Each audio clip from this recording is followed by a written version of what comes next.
Hello students, welcome back. Today we will be starting the next topic of the first unit, that is atoms and molecules. Starting from the very basic definition of atom. What is an atom?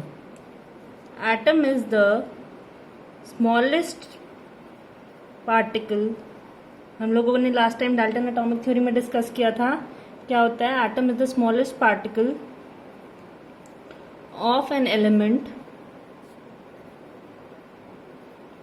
Which may और may not have free existence. अब बात आती है free existence का क्या मतलब है. For example free existence हमारे पास कुछ एक एलिमेंट्स हैं such as sodium, iron, carbon, boron, aluminium. ये सब सिंगल एटम की फॉर्म में प्रेजेंट होते हैं, तो इसलिए हम इनको क्या कहते हैं? They have free existence. इसी तरह से हमारे पास कुछ एक एटम्स होते हैं जैसे ऑक्सीजन. ऑक्सीजन प्रेजेंट होता है O2 की फॉर्म में, नाइट्रोजन होता है N2 की फॉर्म में, क्लोरीन Cl2 की फॉर्म में, फॉस्फोरस P4 की फॉर्म में, एक्सेट्रा. इस तरह से हमारे पास कई सारे एलिमेंट्स होते हैं. They do not have free existence. Free existence means they do not occur in single atomic form. That is, they are, when we talk about them, they have more than one atom in their molecule. तो atom जो होता है हमारे पास, इसके basically two parts होते हैं. एक होता है न्यूक्लियर पार्ट, जिसको हम न्यूक्लियस भी बोलते हैं. एक होता है extra nuclear part. Extra nuclear part जैसे हमारे पास ये एक सिंपल सा रिप्रेजेंटेशन है ना. ये तो हो गया हमारे पास न्यूक्लियर पार्ट. और इसके अलावा जहाँ पे इलेक्ट्रॉन्स प्रेजेंट होते हैं वो हमारे पास कौन सा पार्ट होता है? Extra nuclear part. नेक्स्ट हमारे पास इसमें क्या डिस्कशन करने की बात आती है? जो न्यूक्लियर पार्ट में होता है क्या क्या प्रेजेंट होता है? इसमें न्यूक्लियर पार्ट में हमारे पास प्रेजेंट होते हैं न्यूक्लियॉन्स. न्यूक्लियॉन्स हमारे पास दो तरह के होते हैं. प्रोटॉन्स जो होते हैं पॉजिटिवली चार्ज्ड, और होते हैं न्यूट्रॉन्स. न्यूट्रॉन्स हमारे पास कैसे होते हैं? न्यूट्रॉन्स हैव नो चार्ज और they are neutral species. Next हमारे पास क्या होता है कि किसी भी एटम का mass of one atom it is equal to mass of proton plus mass of neutron plus mass of electron. That is mass of one proton into number of protons plus mass of one neutron into number of neutrons plus mass of one electron into number of electron. Generally हम proton को represent करते हैं किससे? P+ से. P+ से क्यों? It is having a positive charge. Neutron के ऊपर कोई चार्ज नहीं और इलेक्ट्रॉन के ऊपर कैसा चार्ज होता है? Negative charge. तो कोई भी एटम का मास, हमने एक एटम के मास की बात करी, किसके बराबर होता है? मास of proton plus neutron plus electron. तो हमारे पास अगर हम इसको जनरल टर्म्स में बात करें तो किस तरह से लिख सकते हैं? MP into Z. Mass of proton into Z क्या होता है हमारे पास? Z is atomic number. अभी हम आगे डिस्कस करेंगे. Then we have Mn into A minus Z plus Me into Z. अब जो मास ऑफ इलेक्ट्रॉन होता है, मास ऑफ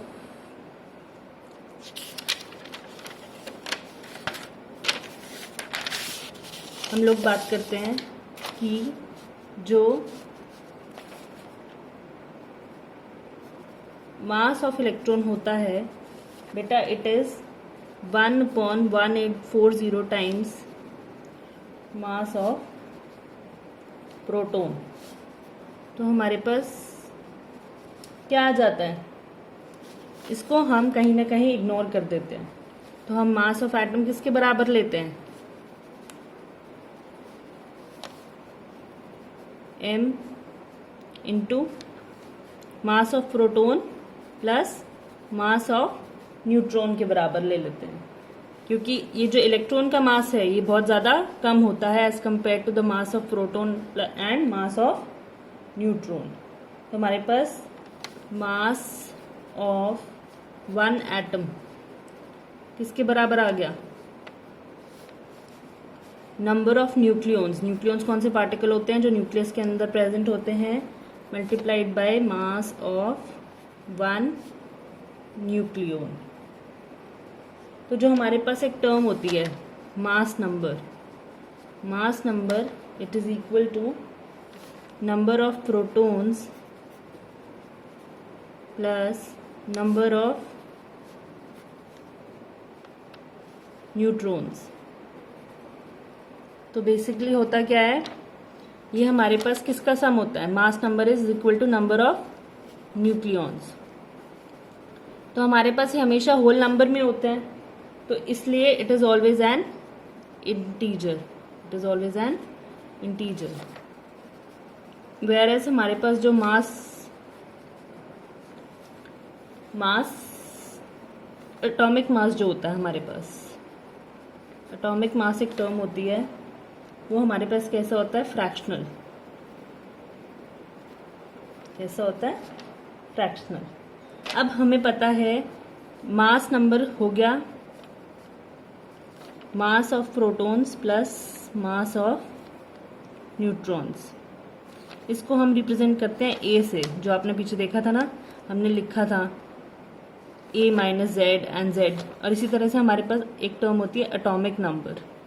एटॉमिक नंबर हमारे पास क्या होता है, number of protons is equal to number of electrons in a neutral atom. हमारे पास एटम के अंदर तीन तरह की स्पीशीज होती हैं, है ना, इलेक्ट्रॉन, प्रोटॉन, न्यूट्रॉन। तो हमारे पास जनरली क्या होता है, एक हमारे पास होता है न्यूट्रल एटम। न्यूट्रल एटम में से अगर इलेक्ट्रॉन को माइनस कर देंगे तो कैसा क्या बन जाएगा, केटायन। केटायन के ऊपर कैसा चार्ज होता है, पॉजिटिव। तो यहाँ पे क्या होता है हमारे पास, न्यूट्रल एटम में इलेक्ट्रॉन को ऐड कर दिया, कैसा चार्ज आ जाएगा, नेगेटिव। स्पीशीज को क्या बोलते हैं, एनायन। न्यूट्रल एटम के अंदर number of protons is equal to number of electrons. Cation के अंदर number of protons is more than number of electrons, and anion के अंदर number of electrons is less than number of protons. तो atomic number हमारे पास क्या होता है, number of proton, mass of proton और नंबर ऑफ प्रोटॉन्स। और ये सिर्फ और सिर्फ किसके केस में बात करते हैं हम, न्यूट्रल एटम के केस में। अगर केटायन या एनायन होगा तो प्रोटॉन्स और इलेक्ट्रॉन्स का नंबर वेरिएबल होता है, तो वहाँ पे हम इसको कंसिडर नहीं करते हैं। We do not consider what, number of electrons. तो atomic number is the number of, sorry, rather than mass it is number of electrons and number of protons. Here also it is the number of protons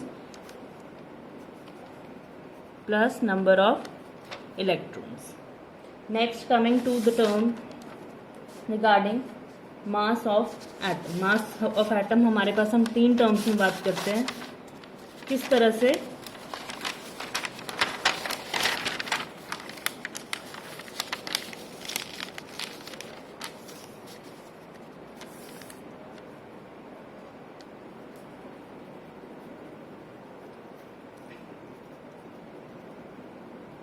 basically we have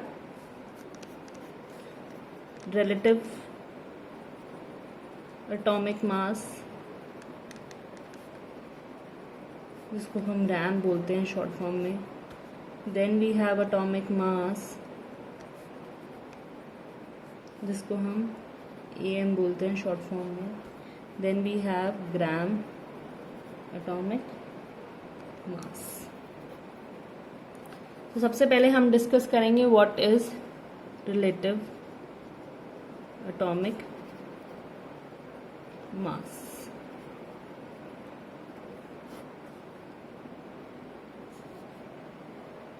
सबसे पहले जो atomic mass हम लोगों ने जब scientist ने discover किया तो उसको किसकी टर्म्स में बताया गया था? हाइड्रोजन की टर्म्स में. बट फिर हमें पता चला कि हाइड्रोजन के तो 3 आइसोटोप्स होते हैं और जिसमें से एक रेडियो एक्टिव भी होता है. हमने कल भी डिस्कस किया था हाइड्रोजन के कौन कौन से 3 आइसोटोप्स होते हैं. 1H1, 1H2, 1H3. Protium, deuterium, tritium. But now atomic mass is calculated relative to mass of carbon. किस तरह से इसकी हमारे पास डेफिनेशन क्या होती है? ये कार्बन को फिक्स करने वाला कौन सा था? IUPAC. IUPAC की फुल फॉर्म आई होप आप सब लोगों को पता होगी. IUPAC is nothing but International Union of Pure and Applied Chemistry. As far as I remember I have discussed it in the previous videos. Even if I have not discussed it then you should know it. That is International Union of Pure and Applied Chemistry. उन्होंने हमें atomic mass calculate करने के लिए क्या fix किया था? Carbon 12. Carbon के भी 3 आइसोटोप्स होते हैं, कार्बन 12, कार्बन 13, कार्बन 14. बट यहाँ पे हम कौन सा लेते हैं? कार्बन 12. तो it relative atomic mass is generally it is defined as number which indicates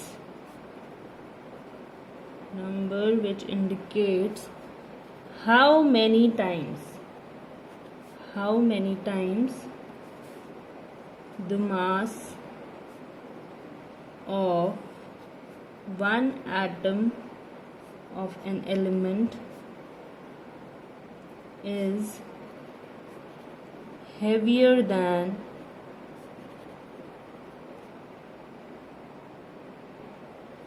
1/12 the mass of carbon 12 isotope. समझ आई बात? क्या कहता है वो? It is defined as a number which indicates how many times the mass of one atom of an element is heavier than 1/12 times. 1/12 times या 1/12 the mass of carbon 12 isotope. इस बात का क्या मतलब हुआ कि हमने कार्बन 12 लिया, उसके एक एटम का मास लिया, ठीक है. अब उससे हमारे एलिमेंट का मास कितना हैवी है, that we call as relative atomic mass. अब रिलेटिव एटॉमिक मास हम लोग कहते हैं इट इज यूनिटलेस क्वांटिटी. क्यों कहते हैं हम इसको unitless? We will see.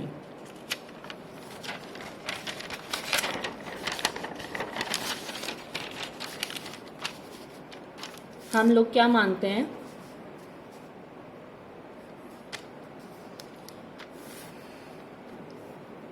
Relative atomic mass is defined as ratio of one atom of element to the 1/12 of mass of one atom of carbon 12 isotope. तो रैम हमारे पास किसके बराबर हो गया? मास of one atom of element upon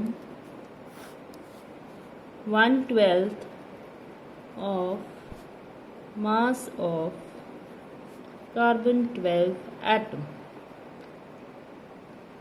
अब इसकी जो unit होगी वही इसकी यूनिट होगी, तो वो दोनों आपस में क्या कर जाएंगी, कैंसिल। इसलिए हम क्या कहते हैं, it is unit less quantity. तो बेसिकली हमारे पास रैम किसके बराबर हो गया, number of nucleons into mass of 1 nucleon, क्योंकि हमने क्या कैलकुलेट किया था, एक एटम का मास किसके बराबर होता है, मास of proton plus mass of neutron. क्योंकि इलेक्ट्रॉन का जो मास था वो हमने इग्नोर कर दिया था, क्योंकि it is 1/1840 times lighter than the mass of proton और न्यूट्रॉन, और mass of proton is equal to mass of neutron. तो number of nucleons multiplied by mass of 1 nucleon divided by 1/12 into 12 into mass of 1 nucleon of carbon 12। हमारे पास इसका formula क्या आ जाता है, ये cancel हो जाएगा, तो ये हमारे पास क्या आ जाता है, number of nucleons in 1 atom of an element.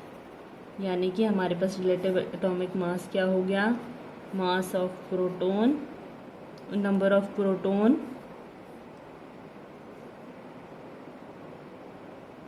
Plus number of neutrons.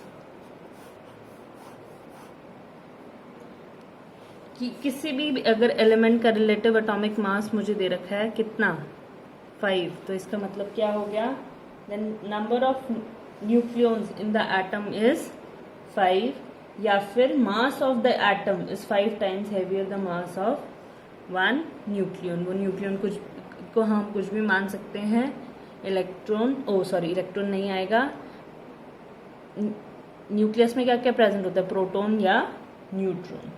तो हमारे पास इसको रिप्रेजेंट करने का एक और तरीका भी होता है,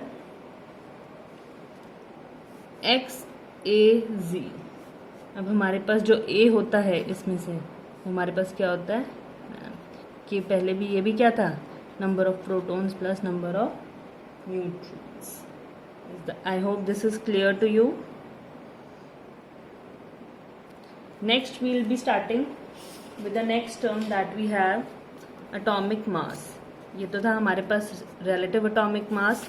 next term we will be discussing is relative atomic mass, तो एटॉमिक मास। तो हमारे पास एटॉमिक मास क्या होता है, atomic mass it is defined as mass of 1 atom of element and it is expressed in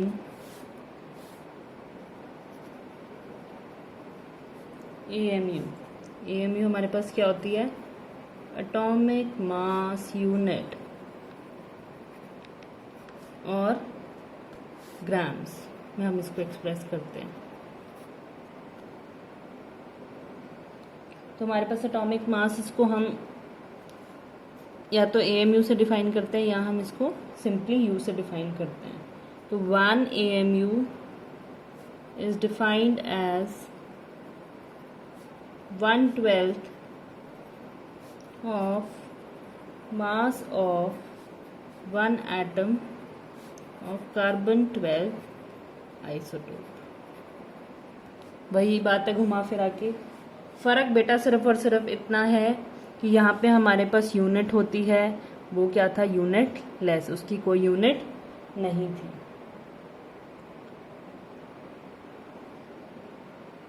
तो हमारे पास जो रिलेटिव एटॉमिक मास होता है उसकी नो यूनिट, जो एटॉमिक मास होता है उसकी यूनिट होती है AMU और U, जो ग्राम एटॉमिक मास होती है उसकी यूनिट होती है ग्राम। तो तीनों एक ही बातें होती हैं, बस फर्क किसका आ जाता है, यूनिट का, इसका फर्क आ जाता है यूनिट का। तो ग्राम एटॉमिक मास की भी अगर मैं बात करूंगी तो उसकी भी यही डेफिनेशन होती है, it is defined as mass of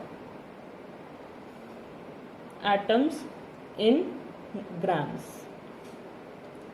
next मेरे पास जो टर्म आती है हमारे पास, जैसे हमें ये कैलकुलेट करना हो, अगर मुझसे कोई ये पूछ ले सोडियम एटम का रिलेटिव एटॉमिक मास बताओ, एटॉमिक मास बताओ और ग्राम एटॉमिक मास बताओ, तो मुझे पता है सोडियम एटम का एटॉमिक मास कितना होता है 23, रैम कितना आ जाएगा सिंपली 23, एटॉमिक मास कितना आ जाएगा 23 U और 23 AMU, और ग्राम एटॉमिक मास कितना आ जाएगा 23 ग्राम। अदरवाइज इसमें कोई डिफरेंस नहीं होता। Next what I have is molecules. अब हम बात करेंगे, हम आज की जो हमारी दूसरा टॉपिक है वो क्या है, मॉलिक्यूल्स। एटम, हमें पता है कि अगर एटम एग्जिस्ट करता है तो ज़रूरी नहीं है कि वो स्टेबल होगा या नहीं होगा। तो मॉलिक्यूल की अगर हम डेफिनेशन की बात करें, it is the smallest particle of element which have free existence, यानी कि वहाँ पे हमने दो तरह के एटम्स देखे थे जिनकी फ्री एग्जिस्टेंस थी और जिनकी फ्री एग्जिस्टेंस नहीं थी, लेकिन जो मॉलिक्यूल्स होते हैं उनकी फ्री एग्जिस्टेंस होती है and are formed by combining atoms, कि एटम्स के कंबाइन करने से ही क्या बनते हैं, molecules. For example I have a CO2 molecule, it has 2 atoms of oxygen plus 1 atom of carbon। तो टोटल नंबर ऑफ एटम्स कितने हो गए 3। कितने हो गए 3। इसी तरह से मेरे पास NH3 है, इसके अंदर नाइट्रोजन का 1 एटम, हाइड्रोजन के 3 एटम्स, टोटल कितने हो गए 4। टोटल कितने हो गए 4। तो हमारे पास एक टर्म आती है atomicity. What is atomicity? Atomicity is the total number of atoms present in one molecule of compound. Atomicity is total number of atoms present in the one molecule of a compound। तो इसके basis पे हमारे पास होते हैं monoatomic. Atomic कौन कौन से होते हैं, जिनके पास सिर्फ और सिर्फ एक ही एटम हो, जैसे helium, neon, argon, sodium, potassium, calcium, ये सारे कैसे हैं monoatomic. Then I have diatomic. Diatomic में कौन कौन से होते हैं, O2, F2, N2, ये क्या हो गया oxygen, fluorine, nitrogen, Cl2 chlorine etcetera. अब डायटॉमिक में भी मेरे पास 2 तरह के होते हैं, एक होते हैं होमो, एक होते हैं हेट्रोएटॉमिक। ये जो आपने पढ़े सारे कैसे हो गए होमोएटॉमिक, क्योंकि इसके अंदर कैसे एलिमेंट्स हैं, सेम एलिमेंट। हेट्रोएटॉमिक में जैसे मेरे पास हो गया HCl, इसके पास 2 हो गए, कौन कौन से, H एंड Cl। देन है CO, carbon monoxide, NO, nitrous oxide. इन सब के पास कितने हो गए, 2 तो हैं, लेकिन इसके पास कार्बन ऑक्सीजन, नाइट्रोजन ऑक्सीजन, ये सारे कैसे हो गए, डिफरेंट हो गए। कैसे हो गए, डिफरेंट हो गए। तो हमारे पास इसी तरह से हमारे पास होता है एक टर्म ट्राइएटॉमिक। ट्राइएटॉमिक का क्या एग्जांपल लेंगे,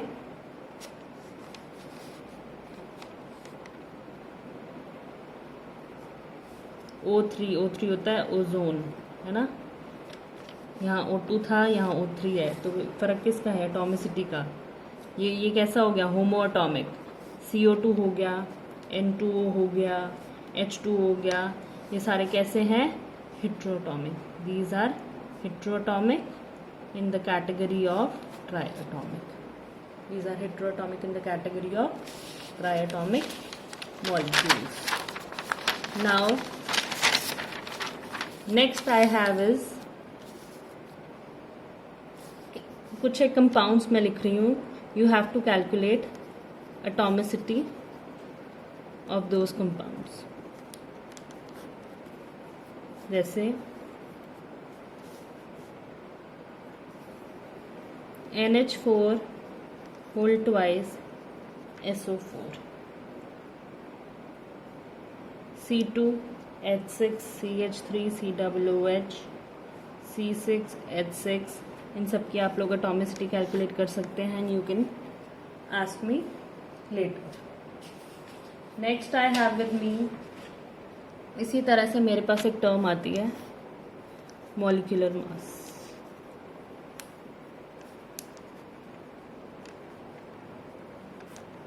मॉलिक्यूलर मास मेरे पास ये टर्म आती है. तो इसकी क्या डेफिनेशन होती है? मास of one molecule of any substance. It is expressed in AMU. क्या होता है? mass of one molecule of any substance and it is expressed in same वही यूनिट जो हमने किस में बात करी थी? जो हमने बात करी थी एटॉमिक मास के केस में. तो molecular mass of for example मैं CO2 का कैलकुलेट करती हूँ. मुझे पता है कार्बन का कितना होता है 12, ऑक्सीजन का 2 × 16, और ये कितना हो गया 44 AMU और 44 U. NH3 का अगर मैं कैलकुलेट करूँ, नाइट्रोजन का होता है 17, हाइड्रोजन का होता है 14, नाइट्रोजन का होता है 14 और इसका होता है 3 की. तो टोटल कितना हो गया 17 AMU. ये सब करने से पहले मैं I'll suggest you all to once recapitulate all the atomic numbers, atomic masses of the elements that you have studied in class 9th and 10th. तो atomic number और atomic mass जो आपके elements के आपने कुछ एक पढ़े हुए हैं वो मैं चाहती हूँ कि आप एक बार रिवाइज कर लें. इसी तरह से इसमें भी हमारे पास एक सिमिलर टर्म आती है जो होती है gram molecular mass. When expressed in grams, तो उसको हम क्या बोलते हैं? Gram molecular mass. तो mass of molecule expressed in grams is known as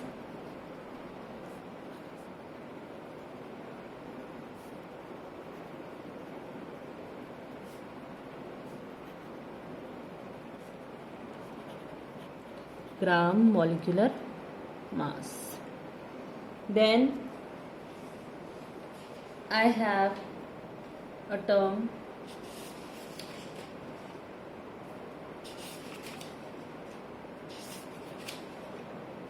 मैं आप लोगों के साथ कुछ एक क्वेश्चन शेयर कर दूंगी इसके लिए, सो दैट आपको थोड़ा इंटरेस्टिंग लगे. Average atomic wait. अब जैसे हमने एक टर्म पढ़ी थी लास्ट टाइम आइसोटोप्स. आइसोटोप्स हमारे पास क्या होता है? Atoms of same element having different mass number but same atomic number. Same atomic number तो बेटा होगा ही क्योंकि वो एक ही एटम का सेम एलिमेंट का ही है, तो एटॉमिक नंबर तो उसका डेफिनेटली सेम होगा ही होगा. अब जैसे मेरे पास एक एग्जाम्पल था क्लोरीन. क्लोरीन के मेरे पास 2 आइसोटोप्स पढ़े थे मैंने, क्लोरीन 35 एंड 37. अब इसके लिए हमारे पास एक फॉर्मूला होता है, एक जनरल फॉर्मूला होता है जो हम लोग स्टडी करते हैं किसके केस में? एटॉमिक मास निकालने के लिए. कि हमें कैसे पता चलेगा कि अब ये है ना कि मेरे पास क्वेश्चन है, क्वेश्चन में गिवन है कि calculate the taking atomic mass. अब मेरे को कैसे पता कि जो गिवन है उसमें क्या एटॉमिक मास 35 लेना है या 37 लेना है? तो मैं क्या करूँगी? मैं एवरेज एटॉमिक मास कैलकुलेट करूँगी. तो what is average atomic mass?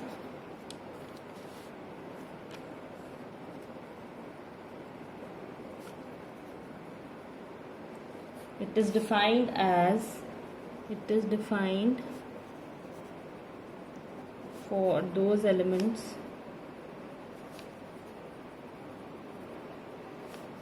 which have naturally occurring isotopes.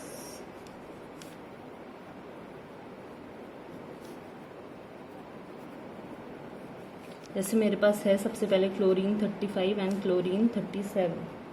अब मुझे किसी ने बताया कि इसका एवरेज एटॉमिक मास होता है 35.5। अब मुझे कैसे पता चलेगा कि इसका एवरेज एटॉमिक मास क्या होता है? तो इसके लिए हमारे पास एक जनरल फॉर्मूला होता है, average atomic wait. Average atomic wait किसके बराबर होता है? Percentage of isotope 1 into atomic weight of isotope 1 plus percentage of isotope 2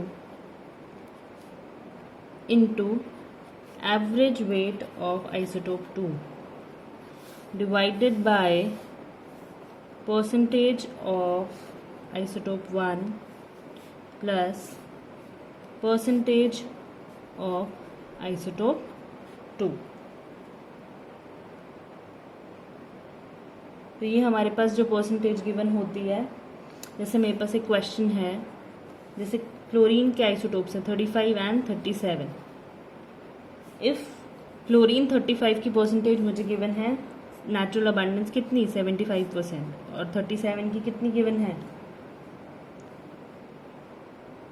definitely 100 में से कितने गए, तो ये कितनी हो गई 25%। तो अब मुझे कैलकुलेट करना है एवरेज एटॉमिक वेट। तो मैं कैसे कैलकुलेट करूँगी? Average atomic weight it is equal to 75 into कितना है, percentage isotope 75, atomic weight 35 plus इसकी परसेंटेज कितनी है 25, वेट कितना है 37 अपॉन कितना आ गया 100। और ये हमारे पास किसके बराबर होगा? हमेशा ही परसेंटेज का सम है 100 के बराबर होगा। तो ये मेरे पास कितना आ जाएगा 35.5। तो ये हमारा आज का टॉपिक था, ये यहाँ डिस्कशन ओवर होता है। नेक्स्ट आपका जो कंटिन्यू करेंगे वो प्रदीप सर करेंगे, वो आपको नया टॉपिक स्टार्ट कराएंगे that is mole concept. And in case if you want questions from this topic you can WhatsApp me, और if you have any book you can practice from that. Also, in case you do not have a book and you need any PDFs from NCERT, then I have shared with a few students, and just in case if you want the PDF of NCERT I can share with you. You have my WhatsApp number, or if you do not have you can note down, that is 7508298158. Thank you. That's all for today.